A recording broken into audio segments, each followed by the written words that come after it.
This episode of the Busted Wide Open podcast is brought to you by Blueberry. Blueberry offers the best media hosting, accurate listening stats, and their all-new PowerPress Deluxe sites. A no-setup WordPress website for your podcast with all the necessary links to share your show with the world built right in. If you currently produce a podcast and are looking for a better host, or if you're looking to start a new one from scratch, head over to orbitaljigsaw.com/BWO and sign up for the best media hosting and a PowerPress Deluxe site to get your first month absolutely free. That's orbitaljigsaw.com/BWO, or just use the promo code BWO at checkout for your first month absolutely free. And now, enjoy the show. This is the Limitless Keith Lee, and I'm here to ask you to stop what you're doing, take just one moment, and bask in the glory of the Busted Wide Open podcast. Mwah.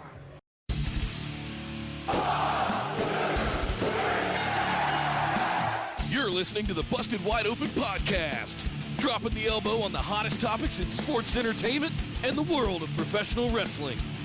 With your hosts, Nick Howell and Sir Ian Dangerous. Coming to you from the Orbital Jigsaw Network Arena in sunny Southern California.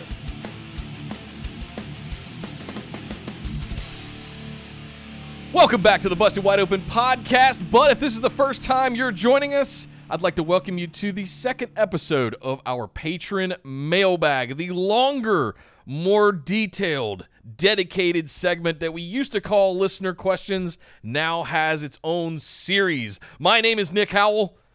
And I am Sir Ian Dangerous. And Nick, I'm very excited to get into these because we're actually able to give them more time now. Before we were rushing through them, now we can sit down and chew on our listener questions a little bit more. Yes. Chew on the mailbag. And thank you to everyone who sent in these questions. We very much appreciate it, and we very much appreciate the fact that if you sent in your questions, it means that you're a patron of ours. And that means you went to patreon.com/BWO and gave us a donation, and that means you're helping this show run and get bigger and better and stronger and faster like the $1 Million Man. So thank you very, very, very much for that.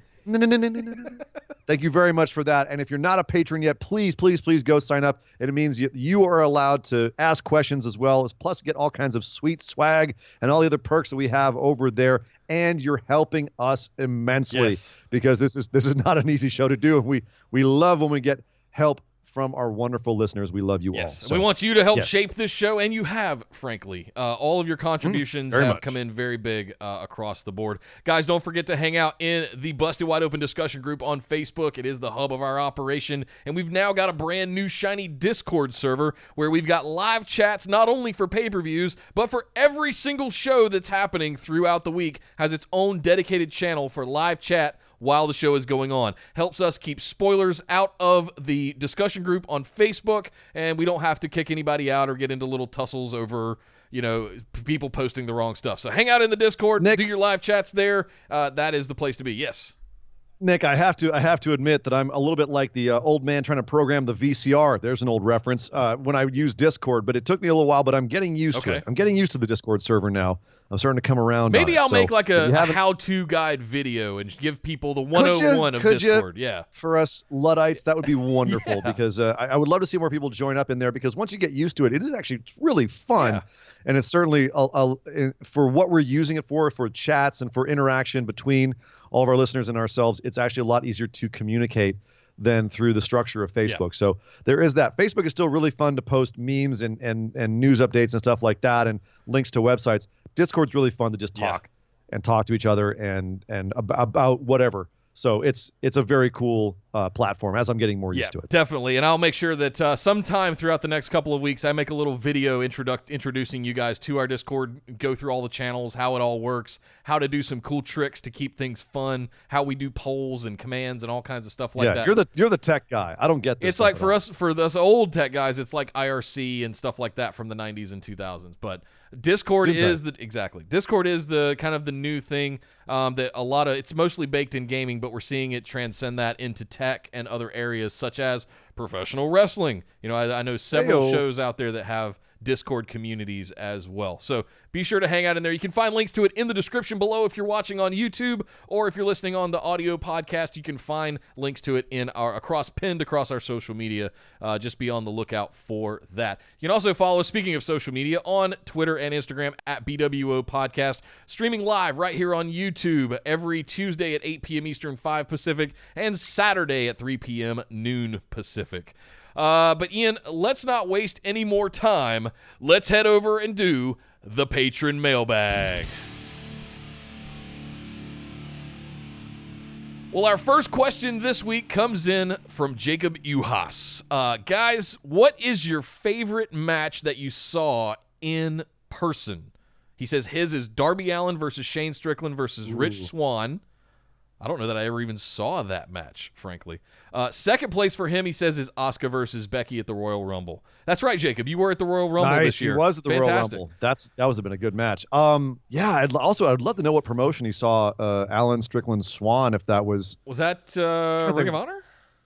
No, that wouldn't have been I don't know what that would have been. Huh. Interesting. Not Progress, not maybe Evolve? I don't know. I'm very curious to know what... you might be right. It might be Progress.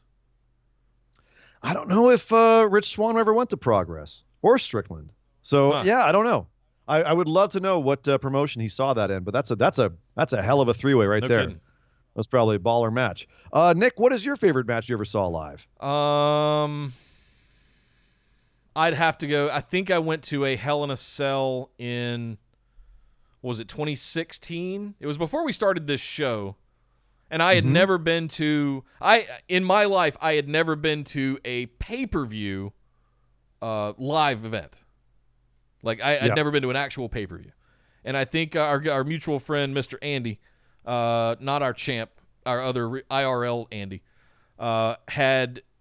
he said, hey, there's some tickets. You want to go? And I'm like, yeah, sure, fine.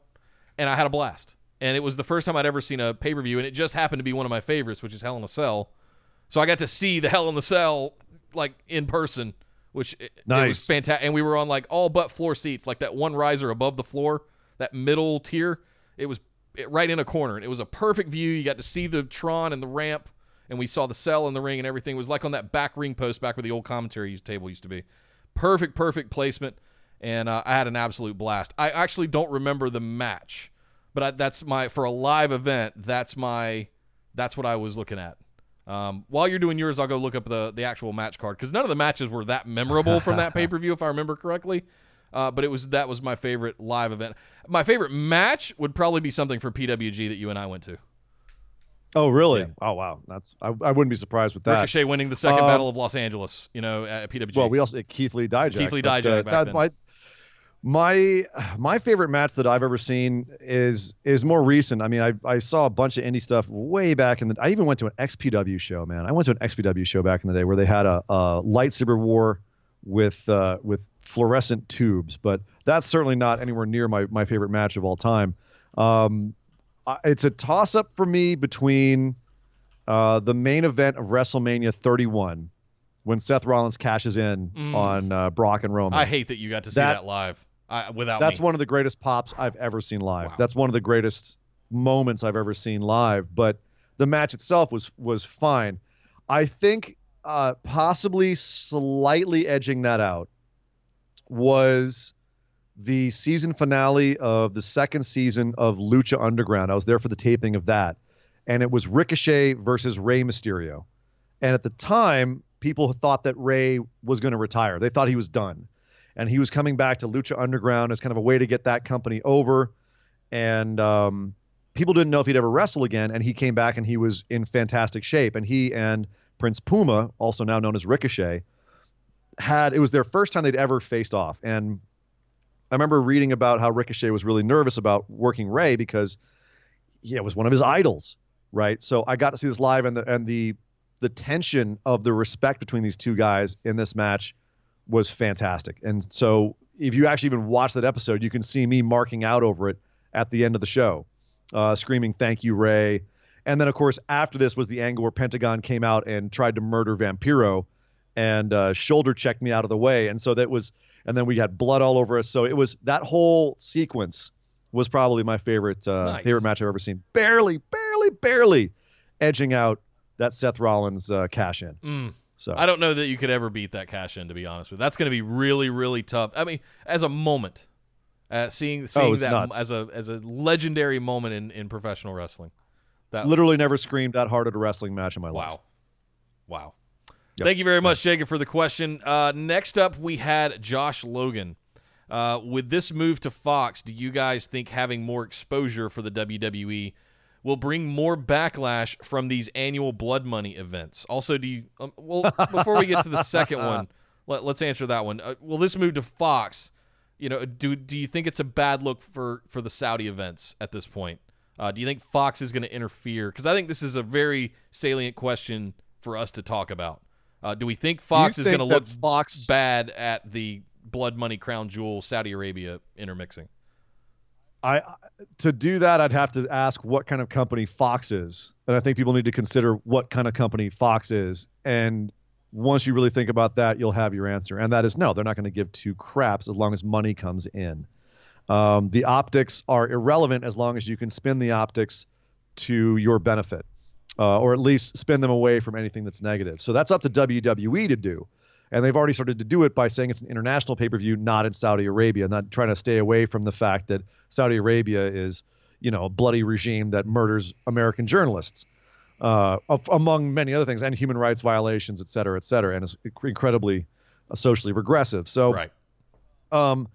That the perception of Saudi Arabia and whether or not Fox cares, Fox does not care about the perception of Saudi Arabia. They do not, as long as WWE makes money and doesn't embarrass them. If WWE does something to piss off fans, or if it's starting to come back as a backlash on WWE, it's only going to matter if for some reason people start taking it out on Fox. For example, when they called the Women's Royal Rumble at WrestleMania, the Fabulous Moolah Battle Royale, the backlash hit WWE, but then fans hit them where it hurts by going to Snickers and saying, hey, do you condone this? So if it's something like that where people really start making Fox look bad because they paid WWE money and WWE's doing business with Saudi Arabia, it's the only way that would really matter. But that's several layers deep. And we haven't seen enough of a backlash from fans on WWE with the Saudi events up until now. People have been unhappy and their ratings have declined a bit, but you can't say it's strictly because of the Saudi Arabia deal. It's been a lot of factors. So based on history, on the last couple of years of the business dealings with Saudi Arabia, no, I don't think it's going to affect their relationship with Fox. It will really depend on if people go after Fox and try to nail their feet to the floor on supporting a company that's taking money from Saudi Arabia. And I don't, unfortunately, know off the top of my head how much money Fox is taking from Saudi Arabia, or if they're involved in Saudi Arabia at all, but it wouldn't surprise me. I don't think they would be at all. That's a 10-year deal for $45 million or whatever it was that Fox or that WWE made with the Crown Princes. So I don't think that's part. They got the. I'm saying exterior to that. Like sure, if Fox has any other business. Maybe. That'd be an interesting find if we could figure that out. But I think the two are completely separate, and they're going to keep them that way. Right. I'm more saying if Rupert Murdoch has any business interest in Saudi Arabia himself personally. Oh, yeah. I got you. So Fox is a company. So he said also, do you think if Fox came down on Vince hard enough that they could get him to cancel them? I'm going to say probably not, because they're almost completely separate business dealings. Almost like you've got Raw with USA, that's a deal, and you've got SmackDown with Fox, that's a deal, and you've got the Saudi Arabia events with the Crown Princes in Saudi Arabia, that's a deal. All three of those are independent of each other, I think, at this point. And that's right. I'm sorry. It was like $45 million per event or something crazy like that. Point is, at the end of the day, I don't think Fox is gonna now. Like you said, Ian, the optics. The minute Fox starts feeling the repercussions of the optics, and fan backlash and boycotts and all kinds of stuff like that, absolutely they could march into Vince's thing and say, "It's us or them, dude. What do you want to do?" Because Fox has enough FU money to just buy out their contract and be like, "We're out, dude. Peace." I can't see that happening. No. If WWE was being hit hard enough in the wallet by a backlash, they would cancel them. But they obviously have not been hit anywhere near hard enough for them to give two craps about that. Yeah. So you can have all the negative press you want, but unless you're seeing it in your bottom line, They haven't had, they've had ratings fall offs, nowhere near precipitously enough to affect them wanting to go and do these shows. So thank you, Josh. Those are really good questions. Next up, Brian. Brian has one that says, after a couple of weeks of AEW unscripted or bullet-pointed promos, do the promos in WWE seem to be even more painfully scripted, specifically in NXT, but for the rosters as a whole? It's funny because I don't see NXT promos as being as bad as the main roster. Agreed. Sometimes they are, but again, that is, and they're still going to get a pass on this. It is still developmental, and even if you have a high-level indie guy coming in who's never been trained on promos and all of a sudden is given a scripted WWE promo, it's not. They're going to be a little stilted. On the main roster, at that point, you're supposed to be able to work a WWE style promo and make it sound natural, a la Samoa Joe. A la Roman Reigns has gotten a lot better at it now too, but he still sounds very stilted when you can tell he's been very heavily scripted. Yep. So I give NXT a bit more of a pass on that. But this is the thing, is the reason why people have been having issues with promos in WWE for years now is because compared to anywhere else, it sounds awful. New Japan has been giving great, like they have a press room after a match and you go back there and you cut a promo after a match. And when they do that, they've been cutting great promos in New Japan. If you have a guy who speaks English or if you understand Japanese, even in Japanese, like you can tell they're speaking naturally. But Zack Sabre Jr. has been cutting great promos. Guys like Juice Robinson have been taking their skills and going over there. Juice Robinson has been cutting absolutely lights out promos in New Japan for years now. And that's really where the juxtaposition is for me, where it's been happening for a long time. I don't think AEW is anything new. It's just the exposure is so much more. So when Jericho comes out there and just lights the place up with an unscripted promo, we suddenly go, oh, that's how it could be on a high level when you just let guys talk. So I hope that that's something that WWE looks at and the competition forces them to change their ways a little bit. But I don't think that it's a new thing, I guess is what I'm saying. No. I don't know if it may cause them to change because it's higher profile. But then again, they're so stuck in their ways, it may not. Yeah, I don't think anything's going to change in WWE. Does it make WWE seem to be more painfully scripted? Yeah, a little bit. I think the problem with scripting someone is that they're not professionally trained actors. They're not thespians at the end of the day. They can't just do cold reads and whatnot. So they're back there practicing these, and then that makes them come off as robotic. It's not, these aren't actors. These are athletes. And if you let them talk, they know how to talk shit. They know how to spit fire and be competitive and talk down to their competitors. But at the same time, what's weird to me, when you script them, they're going, that's it. So it's funny because scripting them is the thing that's undoing them. Right. And as we see it with Jericho and AEW and other examples, when you let them off the leash, like we saw with Jericho this week, holy shit, they can go. Yeah, you can get great results. And this is the crazy thing is they do have a promo class in NXT at the PC. Dusty Rhodes used to teach promo class. And you learn how to cut a promo. The problem is that then you get a script and it's a whole different skill. And it's confusing to me why at this point when kayfabe has died and they've acknowledged that, yes, these are performers, why don't you give them acting classes? Why don't you bring in a professional actor to teach them how to act or cold read or that sort of thing so that, they can at least get to the level of like daytime soap operas where daytime soap operas, they get their scripts right before they go on sometimes. Yeah. And they have to be able to emote with barely remembering their lines and they get really professional at it. And some of the top level soap opera actors are really good at doing it. It's very impressive. It's a very impressive skill to have. I don't know why they don't spend a bit more time on that. That being said, back in the day where they did have pro wrestlers cut their own promos, it wasn't that these guys were actors. They weren't actors. What they were sports people, jocks, athletes who had just had personalities that were so big that they could just talk and talk and talk and were very entertaining because they were such big personalities. Now you don't necessarily have to be like a type A sociopath to be a professional wrestler. You can just be like a normal athlete and get into it, and you get trained how to do these kinds of promos. But unfortunately, that doesn't lend itself to that same kind of charisma exuding out of you the way that you would get with some of the older school wrestlers. Right. At least that's my perception of it. So it's a little tougher to try and compare when you have people that just don't innately have, like Chris Jericho is a type A alpha male guy, and that's him going out there and just spewing stuff off the top of his head is what he would do even if he weren't in a ring.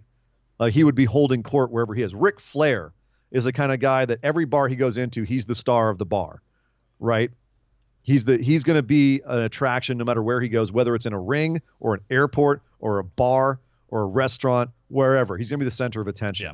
You don't get that same feeling from someone like, say, Buddy Murphy, Seth Rollins. You don't feel like when they go out in public that they're going to be the center of attention everywhere they go because of their innate personality.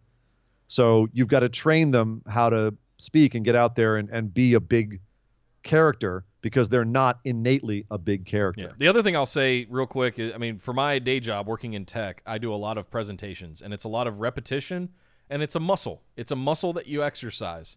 You find rhythm, you find inference, you find all kinds of ways to tell a story and weave a flow, right?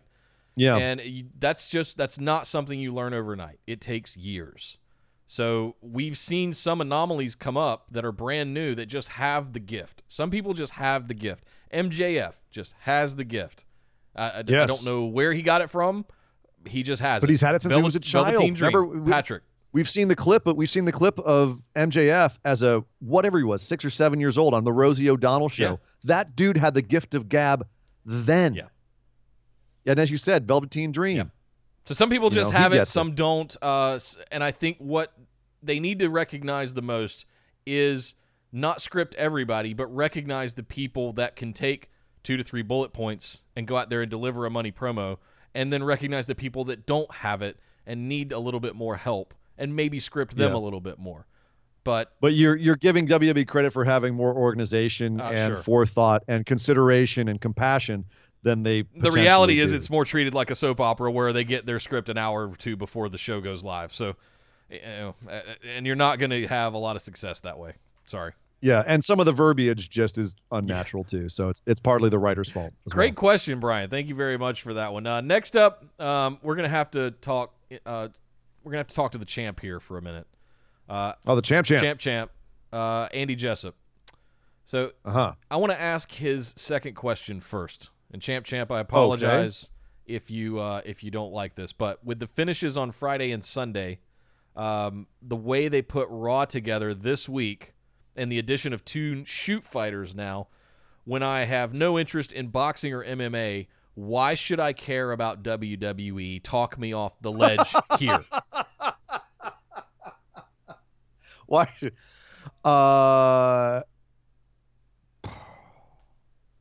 There's a lot of other stuff. Great question. WWE is always a smorgasbord. And as we said when we just talked about SmackDown on the show we did right before this, there wasn't just the draft. There wasn't just that awful finish to the Roman Reigns-Seth Rollins match. There was also a really awesome heel turn by Bayley. There's a lot of other stuff going on in WWE besides just the tops of the cards. That being said, I'm not going to talk anybody off the ledge on WWE because I have to be completely honest, Nick. I would have a hard time watching it right now, too, if I didn't feel like, that was something that I had dedicated myself to. There's definitely, I come and go with WWE. There's some weeks they really turn me off with their programming. And so I am empathetic to anyone who says, I can't watch WWE anymore. I'm completely empathetic to that. And luckily for all of us, there's so many other options of things to watch. And like the Busted Wide Open podcast. You could just listen to us instead. And you don't have to watch WWE. You don't have to sit through 5 to 6 hours, if not more, programming. You can just listen to us for an hour, and we'll tell you everything that happened. We'll break it down for you. But no, in all seriousness, I honestly, it was really, some of that stuff was really rough for me as well, sitting there and going like, why are you guys doing this? But that is kind of the nature of WWE, is they giveth and they taketh away. Yeah. And sometimes are better than others. And there's like, when it's like any pro wrestling, when it's good, it's the best damn thing ever. But when it's bad, man, does it suck. And it's really hard to defend. And, honestly, anytime someone comes to me and says WWE sucks, I go, okay, fair. Maybe it does, but I don't just watch WWE. If you think that pro wrestling sucks in general because all you watch is WWE, then I've got a whole grip of matches I can show you to prove otherwise. Yeah. So that's really all it is that if you're sick of the vanilla flavor at the Baskin-Robbins ice cream shop, try chocolate. Like you don't have to eat vanilla just because it's all you've eaten all your life. Really, especially if they start, putting some flavors in your vanilla that you don't like. Wait a minute, why are they putting pistachios in my vanilla ice cream? I want just vanilla. And you could try to eat around the pistachios, or you just start eating chocolate. Yeah. I wish I could talk you up the ledge, champ, but I can't. So after Vince bought WCW and we had that merger, 2001, I think it was. I had gotten really into my career and I toned down my watching of professional wrestling. And I didn't really get back into it on the regular until the advent of Hulu. I can remember the day that I was talking to Jared. You guys might know him from the group. A longtime friend of mine. And I was talking to him about Hulu. Hulu had just come out, and I was interested from the entertainment perspective of what Hulu was and what it wasn't. And I noticed Raw was on there. And I noticed WWE stuff was on there. So I started watching again. Right. This was about the time that Cena won Money in the Bank. Was it 2010 or 11? And it might have been 12, actually. 11 or 12. And I started watching some of the episodes again because they were showing up on Hulu when Hulu was first coming out. And 11 was Del Rio, but go ahead. I know what you mean. I know what you're saying. So the point is that I now had, and as someone who was getting into cord cutting and just doing all of this stuff, then I started watching it weekly again. Like I had not watched it weekly religiously for a really long time, probably since the end of the Attitude Era. I would check in every now and then. I would read up on stuff. I would keep up with what I could, but as a weekly religious viewer, I got back into that, and I got to see the rise of the Shield and the turn with Seth Rollins and the Daniel Bryan run up and all of those things that happened over the last 10 years. And so, I mean, it's been a good 8-9 years for me, just dedicated every week, all in at this point. But I got to tell you, if we weren't doing this show, I mean, I don't know that I might be watching NXT, but that would probably be about it. Right. Just full disclosure here. I'm not saying I'm standing at the edge of a cliff like you claim to be, but I would find something else to do with my time.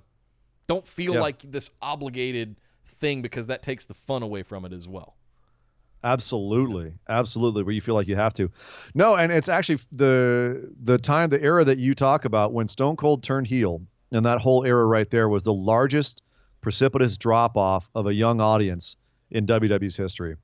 They murdered their company with turning Stone Cold heel. And Stone Cold even says it was like, in hindsight, it was a bad idea. Yeah. Like at the time, he was all in, he loved it, but in hindsight, it was a terrible idea. And from a business standpoint, it was. From a character standpoint, it was fascinating. He wanted to have fun and play a heel and do all that. But from a business standpoint, that's why they never turned Cena. As much as everybody was like, turn Cena heel, they were looking at that going, you guys have no idea how turning Stone Cold heel gutted us. And they still haven't recovered. Yeah. I'll go back and ask his first question. Both AEW and NXT seem to be shying away from doing multiple promos in a show. Is this the norm? Have we been conditioned by main roster WWE that all character development is done on the mic?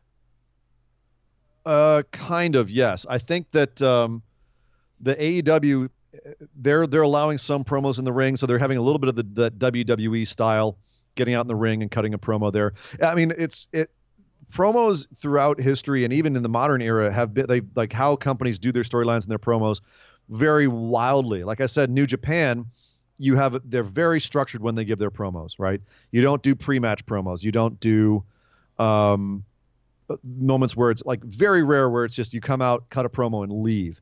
Usually it's after a big match at the end of the main event, the winner of the main event gets a promo.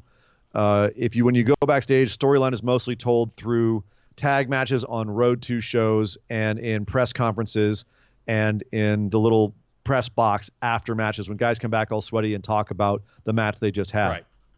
That's how they build storylines there. That's when their promos happen, which is, almost diametrically opposite from how WWE does it, which is where you have the backstage promos, you have the in-ring promos, you have promos everywhere, and then every once in a while you'll have a match. Right.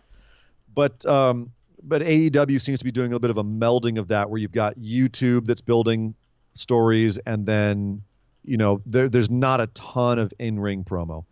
NXT is also there. NXT, of any of them, have been experimenting with the nature of promos and building storylines the most, where you see tons of different ways, whether it's backstage, like people recording training matches, and someone will come in and we'll have like a little confrontation that's captured on someone's iPhone, or security camera footage, or like a team will be chasing someone down.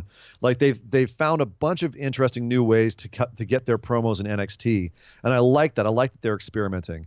It keeps it very fresh and interesting. So I think that if you watch a ton of wrestling, like look at what NWA is doing right now with their radical old school, like I was going to say new way of doing wrestling, but it's really, really old way of doing wrestling. It's very early 80s way of doing a wrestling show, where you've got the podium. It's a studio show. You go over, you cut a promo before a match if you need to, but you cut the promo in the one area. Yeah.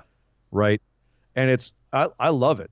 There's no entrance music or anything. Like, I love their presentation. It's just, they are going completely 100% old school, and it's a lot of fun.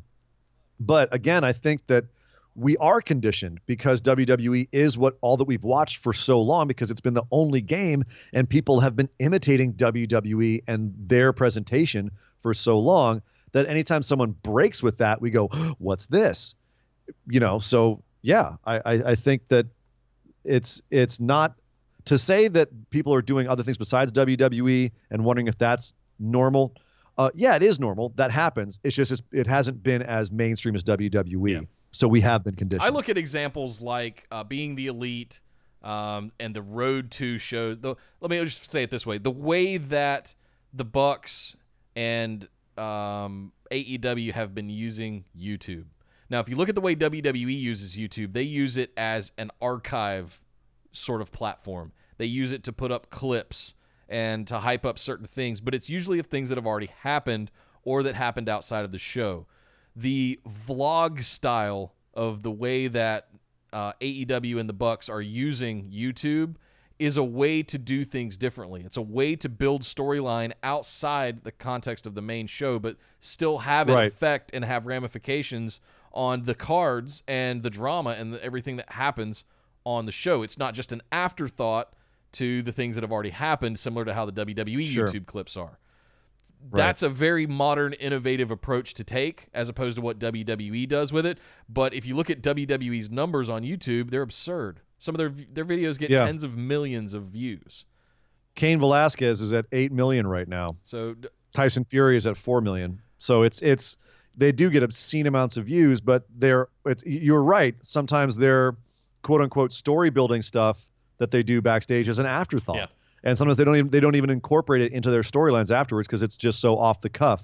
Whereas I like how both NWA and Being the Elite really do try to meld those YouTube videos into their storylines, and like it drives people to watch their YouTube because they might be missing essential information. It's the same way with New Japan. It's kind of tough to keep up on New Japan sometimes, because there's a lot of nuance. If you don't watch all these Road to shows, if you don't try to catch all of their press conferences, you miss some of the nuances that are going on, and they're really nuanced stories. And sometimes that's the most wonderful parts about it. Is that you can discover these little nuggets, and it gives you a new perspective on what the storylines have, what's happening, and what it means. Yeah. So yeah, it's the upside of WWE's way of doing it is, for the most part, it's right there. You can find it really easily, and the storylines are very cut and dry. Like, they're right out in front of you. The downside is they just don't have good storylines. Yeah. But yeah, so and that's all I got to say about that. All right, thank you, champ. You're gonna get challenged here in about a month, aren't you? Yeah, it's coming Enjoy up. Enjoy your reign, sir. And I'm gonna be disappointed if I don't start seeing some call-outs and some promos being done as we set up for the Survivor Series BWO Pick'ems challenge that's coming in about 6 weeks. I think we got. All right. Oh my. Yep. I'm defending. I got to defend my place too as a numero uno. Yep. All right. Thanks, champ. Next up, Patrick Kennedy. Oh God, I'm scared of this question. If you were booking for WWE, how would you fix the Fiend and Seth storyline? You want me to go first? Yeah, go for it. Because I've got a really easy answer for this. I would stop it entirely. Yeah. I would never have started it in the first place. Hashtag keep it in your pants. But honestly, that's kind of the easy way out answer. Just to say I would just no, I wouldn't have it at all.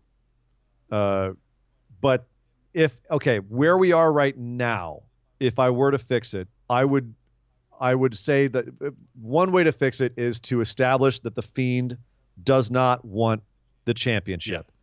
Yeah. And that way you can have matches end in, fluff finishes that you understand why the Fiend doesn't need to win. You can have it established that the Fiend could win at any time, could beat Seth. He doesn't want to. He's just there to torture and torment him. And so if you establish that very clearly, then that gives a pass on any time that the Fiend doesn't just take out Seth. And if they have a match, it can just be about the Fiend destroying Seth. And if you have a finish where the Fiend gets DQ'd, or if you want to keep Seth looking strong and he chases the Fiend off or escapes the Fiend somehow, at least you know that one of the reasons that the Fiend isn't winning is he doesn't want to. He doesn't care if he does or not. It's not his modus operandi. His modus operandi is to mess with Seth's head. So that'd be the first thing that I would do, is define more clearly what the Fiend's goals are here, or at least let us know what they are not. And that would go a long way towards explaining why the Fiend is also fixated on Seth as well, beyond just like, oh, he's my new friend. Why is he obsessed with Seth? Give us a little bit more of those story beats so that we understand better when certain things happen. Like we said on the Hell in a Cell show, you could have had that finish. You could have had that exact finish if you had just told the story better. If they had explained to us better what happened, why it happened. It was on paper a workable finish, but the way that it played out was very unsatisfying. There was some rumor that there was an alternative, and I don't want to say the outlet that reported this because it kind of discredits the whole thing. I was going to say exactly that. There was some rumor and speculation that this was not the original finish that was supposed to happen. There was supposed to be a gimmick spot off the top of the cell. And I'm glad they didn't do that again. But at the same time, this wasn't that good either. And I see the corollary between the two. Of why the problem is yeah, and I know what you're saying. Like, I see the corollary as well, but have you thrown with this one? This is a new thing that hasn't really happened except for Triple H kind of hitting Vince McMahon the one time with the sledgehammer, right? But this has never happened where someone tried to murder somebody else in Hell in a Cell in this way. Like, went for a headshot with a sledgehammer. Okay, being thrown off the top of the cell has happened, and the match continued. So if you'd stopped the match with that, it would have really pissed people off. Yeah. So I don't know. Look, I've been preaching keep it in your pants for a long time now. I think that he needs to go, based on what's happened already, if we're starting from today going forward, well, what happened on SmackDown happened. And I marked out for it. The Fiend has me. I'm a big fan. I'm also a big fan of Seth Rollins. I feel like he's not getting the big face of the company push that he should be getting. Look at the first two draft picks were the two people that they put on the cover of WWE 2K20. Whether that was to sell video games or not, I don't know. But at the same time, you're making it feel like the two people that are your two big champs aren't the people that you're putting out there as the face. My point is that you're making Seth. It feels Seth is kind of bland right now. We're back to bland Seth again. When after he had gotten the championship back from Brock, he had this explosion. We were all on board with Team Seth again. I don't know. Okay, so here's what I would change. I would do different. I would have the Fiend go back to, again, like you said, forgetting about a championship and continue to never be interested in a belt, in a title. But have him go back to Just random interference with everything. It's kind of like what I wanted Sanity to do, if I'm remembering right. I wanted them it's kind of like what the Shield did when they first showed up. They just randomly showed up and just kicked everybody's ass for no reason. And just have the only motivation is chaos and destruction. And if they can somehow figure out how to harness that, then I feel like they're pushing this into a one-on-one situation of, can Seth Rollins defeat the Demon? Yeah. And it's just going to... Remember Seth and the Demon Kang. Remember that? Ugh. Yep. Yeah. Yep. So, no, I like I said, just stop it. I feel like they might have gone too far already. That's my my sad gut hunch. I completely agree. And that's what I was saying on the show, this whole drag him to hell in the middle of the ring finish to the Roman and Seth match. I thought it was garbage. All right. Thank you, Patrick, for the question. Unfortunately, I don't think we have a good answer for that one right now. Next up, Billy. Guys, what is your favorite type of match? Not necessarily a gimmick match, but your favorite style. And what's a solid match example of that type for the listeners to watch later? Ooh. So not a gimmick match, because I love Royal Rumbles and ladder matches as far as gimmick matches. Not necessarily a gimmick match, but your favorite. So it not can, a gimmick it can match, be a gimmick match. Type of match. Yeah. Okay. Because I mean, yeah, I love Rumbles. Yeah. When done correctly. When done incorrectly, they're god awful. Yeah. But when done correctly, like the first Aztec Warfare, Lucha Underground, there's a bunch of Royal Rumbles. If I just want to have like a match on in the background, I'll put on a WWE Royal Rumble, just because like every 2 minutes I've got someone new that I'm like, oh yeah, I remember them. That's awesome. Mine's going to be Money in the Bank ladder matches.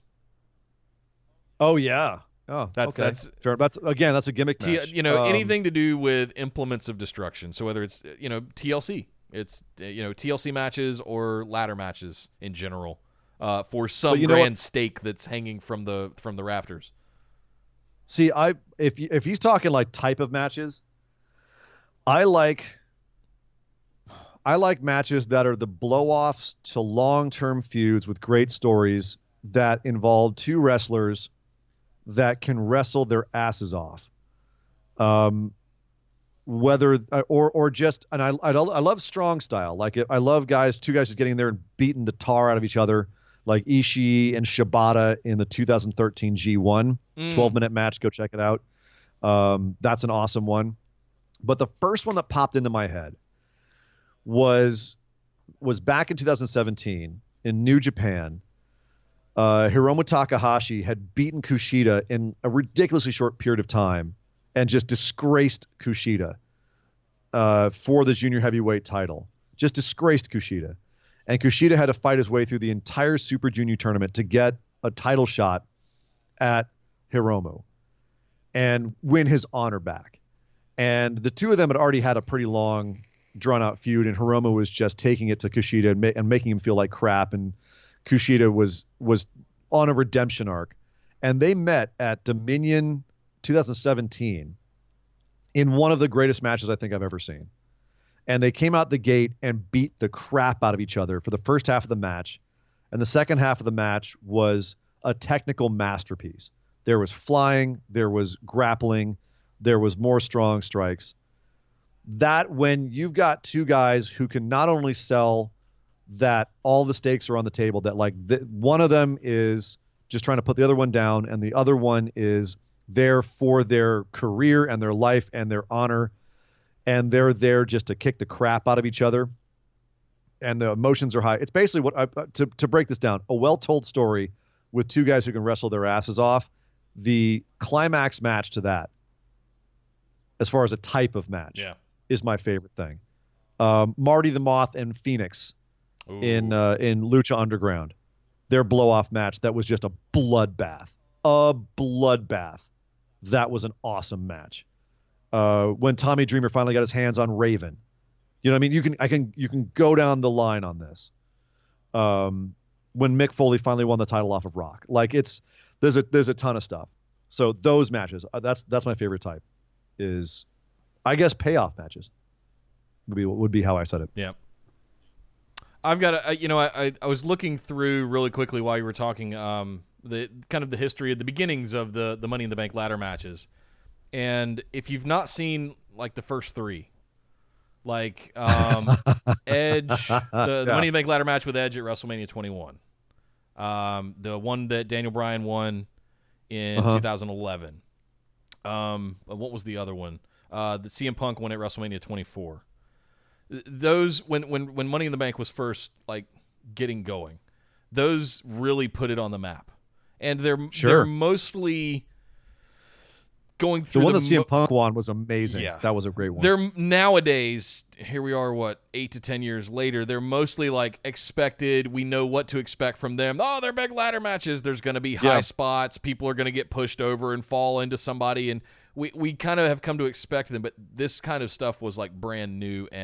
But you know what, Nick? Actually, this year's, if it weren't for the Brock finish of this year's Money in the Bank, it was lights out. It was amazing. It was unbelievable. Andrade and Finn just going baller. Ali looking great. Like, it was a great match. Yeah. It was a great match. And the ladder, when you talk Money in the Bank, very similar, big prize hanging above the ring, right? North American Championship ladder match in NXT that Adam Cole ended up winning. That was one of the best matches in NXT history. Yeah. So no, I'm right there. I love me ladder matches. So anything to do with ladders and dudes jumping off of stuff and high spots and, throw TLC matches in there too with, especially some of the early Dudley and Hardy matches. Throw Edge and Christian in there as well in the early 2000s, early to mid 2000s. Those are my absolute favorites. Anything that's high energy. If you look at Halftime Heat from the Super Bowl earlier this year in NXT, while that was mostly just a spot fest, it was one of the most energetic matches I've seen in recent memory for about 15 minutes, 20 minutes, however long they had. Yeah. And it was just crazy talk. NXT bringing back War Games last year. Yeah, you've been loving the War Games matches coming back. God, I like chaos. I like anybody. But he came out of nowhere. Just right. Ricochet doing a double somersault splash off the top of the War Games Kate. It's just that kind of stuff is what really gets me going. Other than that, everything else to me is kind of soap opera. Everything else to me is like and I'm saying that I like it. It's story. Right. If there's no story, I have nothing to invest in unless there's some kind of stakes or some kind of story. And that's where I come down on it. That's what I really get into with wrestling. You know what's interesting enough? I think I almost said the same thing as that, where I want to invest in the match, and if there's a payoff to a long-term story, like I'm more invested in the match. Yeah, so I think what you were saying about the rubber match being one of your types of matches. Like if in a long-term feud, like one of the most devastating things that happened this year was Tommaso getting hurt and us not getting that WrestleMania takeover absolute bullet point finish to that 18-month, 4-year journey if you include the DIY stuff that those two guys had been on. And they go over that in the special, by the way, spoiler alert. But just how, and it absolutely wrecked me that we weren't going to get to finish that before we moved on to what has now become some of the greater matches this year between Johnny Gargano and Adam Cole. So anyway, yeah, mine's going to involve implements of destruction or a really great story. So, yeah, I think we're more similar than different. Thank you. Who was that? That was Billy. Oh, Billy had another one. Other than the fake thing, what's your biggest pet peeve that non-fans do or say when they find out you like wrestling? There's a few that really grind my gears that I've heard. I'll throw in there. I would love to. I want to know what other ones he's heard that grind his gears. Yeah. No, I'm serious. Like, what else has he heard that's pissed him off? Yeah, anyway, that'd be go interesting. ahead. But it's weird. It's a weird psychosis. I work in a very professional, like big Fortune 500 company. We're doing tech vendor stuff all the time, and I'm around certain people. But so here comes Nick in a giant beard and a man bun with a sport coat on, talking about his wrestling podcast. And there's this thing that you get this kind of they're judging you look. But at the same time, when I show it to them and I show them our energy and all that kind of stuff, they're like, "Oh yeah, this is really cool." So I don't know if it's what their parents told them about wrestling when they were kids, or their impression of it, or anything. But you can take just about anybody, and if they are willing to give it a good college try and sit down and watch an episode of something for an hour, I bet you they're going to cheer or get into something by the end of it. It's just most people that are judgy about it haven't done that before because of that perception. Right. You're 100% right. And it's actually what I was going to say is that maybe I'm lucky, maybe I'm unique, but I've only ever really heard the fake thing. And even that is just kind of eye-rolling to me because it's just such a cliche at this point. But I haven't really heard anything else about wrestling. No one's ever really kind of talked crap about it to me that's irritated me, because most of the time my immediate reaction is, okay, you just don't know any better, right? So I don't take personal offense to it, or I don't feel like I'm being judged or anything like that. My return is to talk to the person and say like, well, this is this. It's these days it's actually really easy to defend because kayfabe is dead, and it's fake, right? Well, yeah, of course I know it's fake, but you know what else is fake? Arnold Schwarzenegger killing people with a machine gun in the movies. Yeah. Game of Thrones. Yeah, Game of Thrones is fake. Like, of course it's fake. It's all fake. But and coming back with that and then discussing how it's kind of more like MMA meets Cirque du Soleil, I've actually found with almost everybody who has if I say I like wrestling and they have reacted poorly to it, I find that within 5 minutes I'm able to, through discussion with them, they end up saying, oh, well, they either say I know nothing about it and I'm now curious, or I find out that they just don't want to know anymore, which makes it not about me. That's about them. So there's very little that actually really grinds my gears about people's reactions to wrestling. I was saying the other day we had it on. I don't anymore. That's really what it comes down to. That might be part of it too, right? It was funny because I was saying that for the first time it used to have Lucha Underground showing in the bar a lot because it was on during the day, or on earlier. And then now that AEW and NXT are on Wednesdays, I'm able to have that on in the bar. And that was actually put on in the bar the other day without my knowledge. And I went in and it was already on, which was cool. That was cool. But we had a bunch of people at the bar, and there was maybe one or two people that were actually watching it and knew what was going on. And then, dozens of other people who had no idea what it was, or who knew it was wrestling and just, were like, wow, this wrestling's on. All right, cool. And I heard the, it's fake thing. I heard I don't get why they're doing this. Or I had people would see a promo and they'd laugh and be like, oh, this is so stupid or whatever. I saw all the reactions, all of the things. But I also had a lot of people who genuinely were like, wow, this is crazy. I would never watch this, but I'm impressed by this. The whole rainbow of reactions. Yeah. And that was really, for me, that's what I expect. I don't expect everyone to watch it and be like, oh, this is really cool. This is the best thing ever. Because you're not going to have that reaction the first time. You take someone to a live show, they might get into it because it's really impressive, or they might be like, hey, it's cool, but it's not my thing. That's okay. It's all okay. None of it grinds my gears anymore. Yeah. I don't mind. If someone's going to be into it, I'm happy to lead them down the path into loving pro wrestling. I'm happy to give them recommendations. I'm happy to say, check this out, or maybe don't watch this, maybe watch this. But if someone's just completely shut off to it or anything like that, I don't care. That's on them. So this week, in all of my infinite free time, I've off to the side been catching up on the new season of Ballers, which has The Rock in it. And this season, it's like the 5th season or 6th season. This season, The Rock has gotten pretty prophetic in some of the things that he's saying. And the last episode that aired, he said something at the end that says, all you have is yourself and the fucks you decide to give. And I thought that was just, that's it.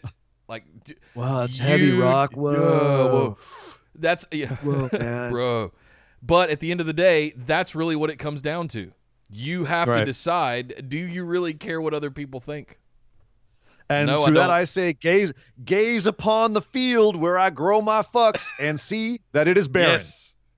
There is nothing left. Yes. I have salted the earth. Thank you, Billy, for the question. I have none left to give. That was a good one. Next up, Brad decided to crawl up on the pulpit and give us a little preach here. Let's stick to questions, guys. I'll read what he said here. Let's hear it. All right, so he did ask a question at the beginning. Why is it that Vince has to look at wrestling as more of a comedy/entertainment venture than purely an athletic event. It seems like he wants to invest more storylines just for the sake of his entertainment than the millions of fans that he takes money from. I like that point. I want to come back to that one. You would think that he would see that with the advent of competition that he would need to start listening to the fans instead of thinking he knows what's best for us and he knows what we want. First off, use the talent you have instead of bringing in talent from other sports or take away from your stables. Use what you have and come up with better ways of using them. For the love of God, make the tag division actually mean something and stop giving the belts to glorified solo wrestlers you throw together to make a team. Could I have some of that soap from the box you're standing on? I've got to take a shower later. Let's go back to the beginning where he started. Why is it that Vince has to look at wrestling as more of a comedy entertainment venture than purely athletic event? Why does he want to invest in other drawing entities from other promotions out there as opposed to using the stable of talent that he has? Because Vince has taken a company that was a regional small business and grown it into an international juggernaut on the back of doing just that. He has done that since day one. He has started with Andre, treated it, really. International megastar. But he also poached the biggest talents from the other territories, right? That's how he made his money. He would bring in talent from other territories and take their cachet and spend it. And why does he think he knows better than the fans? Because the whole idea of a wrestling promoter is, I know what they want. I know how to book this. Whether I'm going to give them what they want, they just don't know they want it yet. So I've got to lead them into it.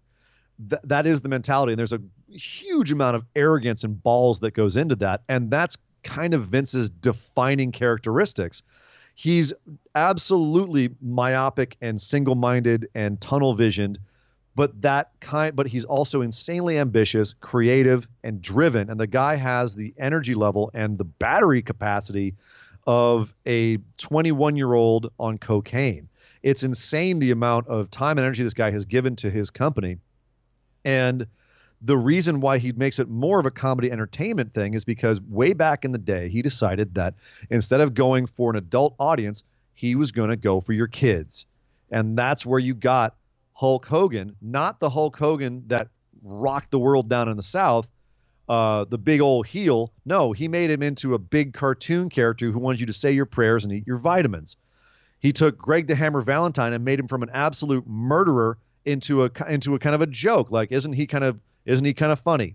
Roddy Piper, same thing. All of those wrestlers that he took were legit badasses in their own promotions. And when they came to WWE, they became comedy entertainment characters. They became cartoons for the most part.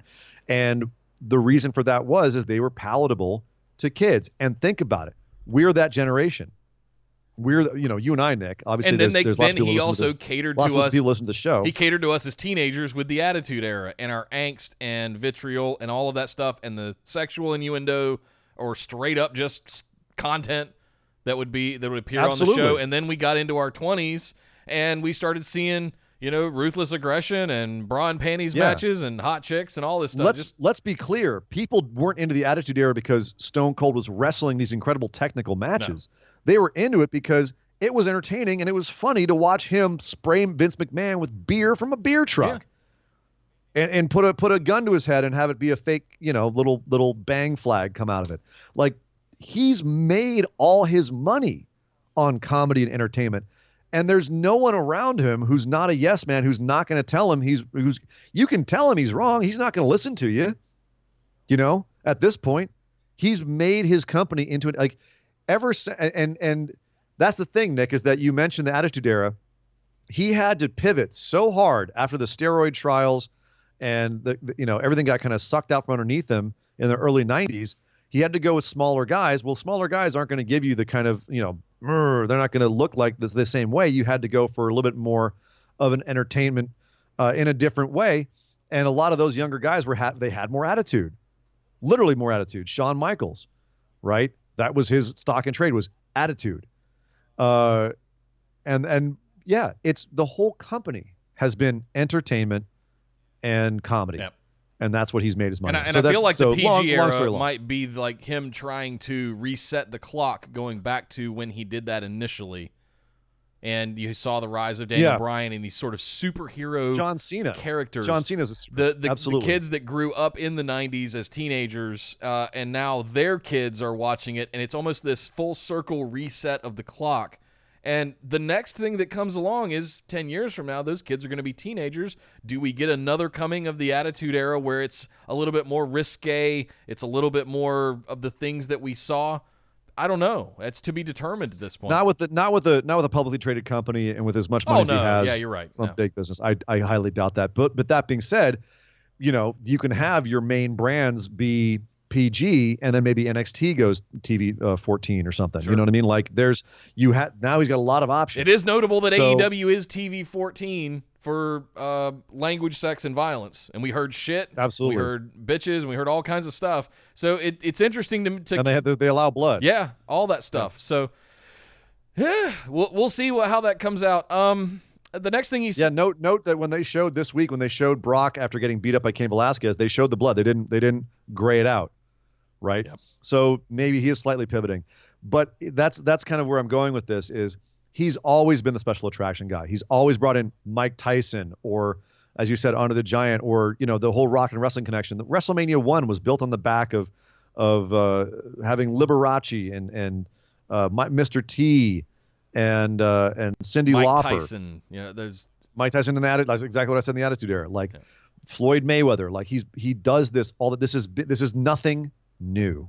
This is nothing new. This is Vince. This is WWE. He says, I, for one, along with plenty of others, would rather see Braun Strowman versus Brock Lesnar for the world title rather than Kane and Tyson Fury. Completely agree with you there. I think you've heard us say that many, many times, but draw. Why was Ronda Rousey in there?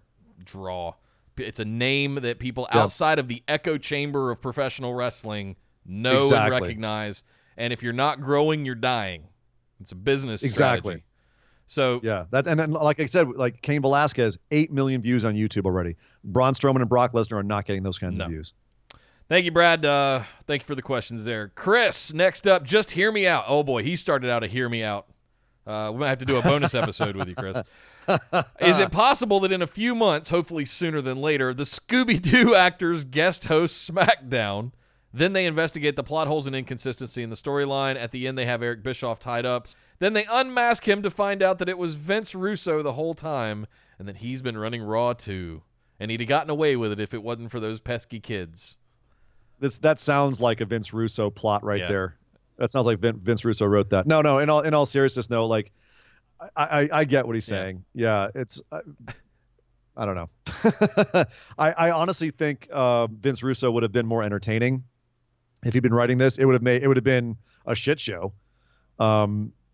But at least, it might have had some more entertaining stuff. Yeah. And although we would have doubled down on that cuck angle.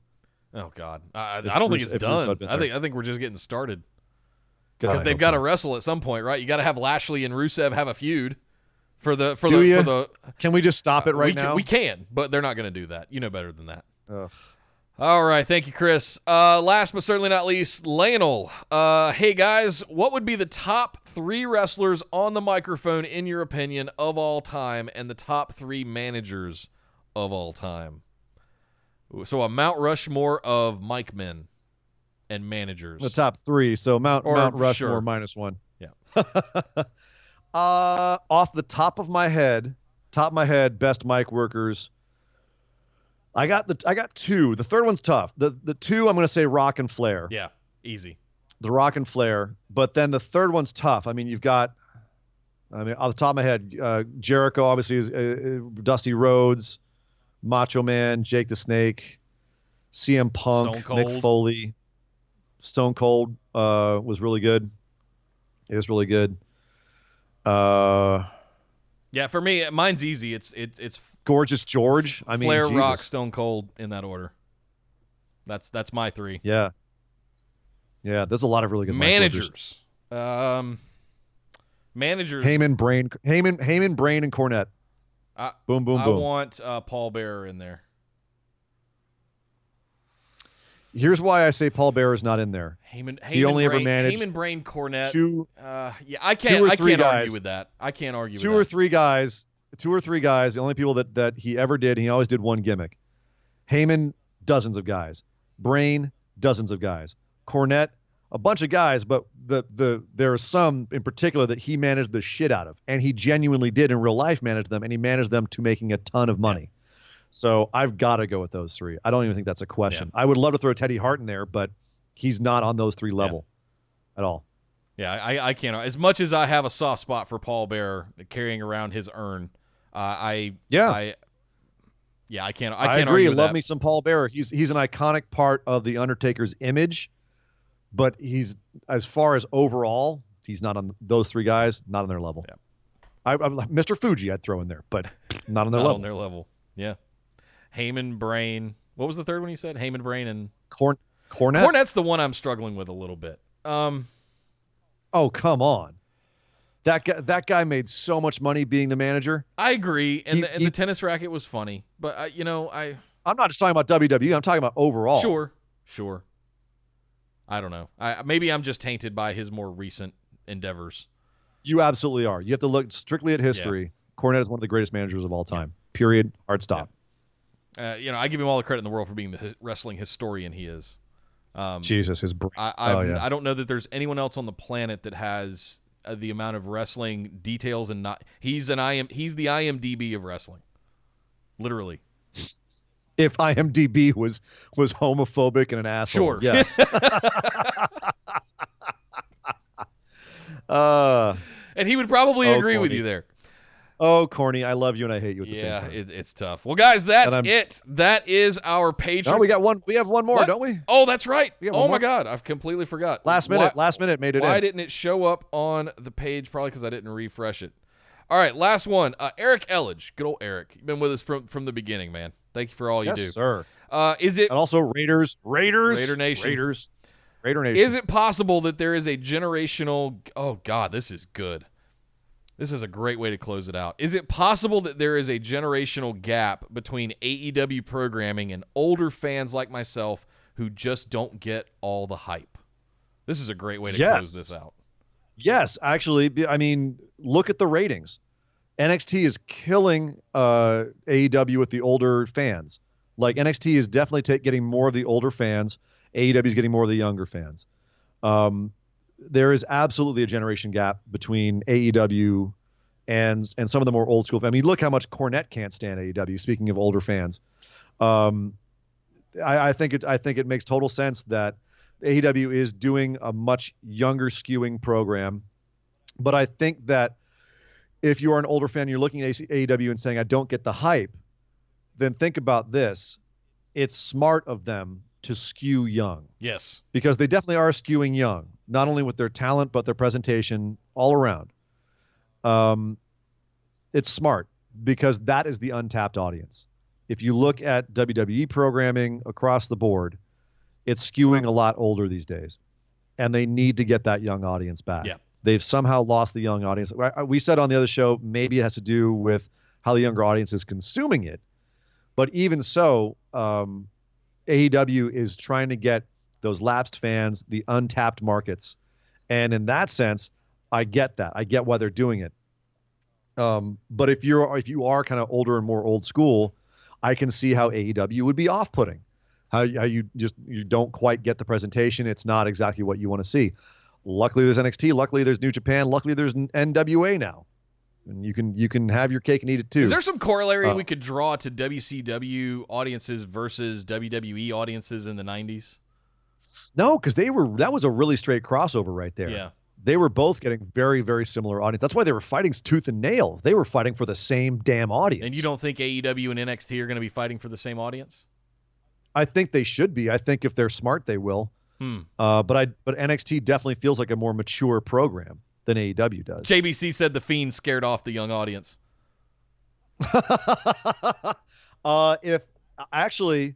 If my history is any indication, the Fiend would have made me watch that stuff like crack. Yeah, me too. Oh, it brings out all of my inner 12-year-old and stuff that I'm terrified of, like clowns and all of that. It just plucks all those strings endlessly. Here's it's scary. I like it. Here's the thing I'll say. And this is a little bit of a stretch, so bear with me.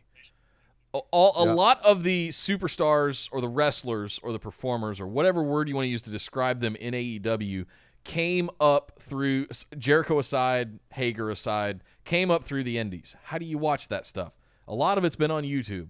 A lot of it's been on streaming services. A lot of it's been out there for people that aren't used to just watching cable television with their remote control. Right. I think there might be something there.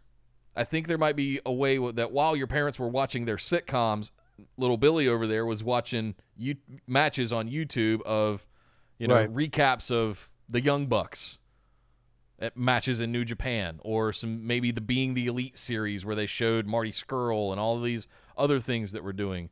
And just because there was some controversy there. How they discovered it is a mystery. I don't know if we'll ever know that. But look, at the only way to watch New Japan Pro Wrestling is online. Yeah. So, well, that's largely because they kind of botched their American takeover within the last year. They were going to try and do a big push into America, and it didn't quite work out. That's a topic for another time. Yeah. But the bottom line is, I definitely do think that a lot of kids are being introduced to wrestling through their parents, but there's a bit of a gap. There is a gap right now between like late 20s and like mid-teens. There's a big hole right there that I don't think is watching a lot of wrestling. And that's just speculation. I don't have the numbers in front of me to back that up. Yeah.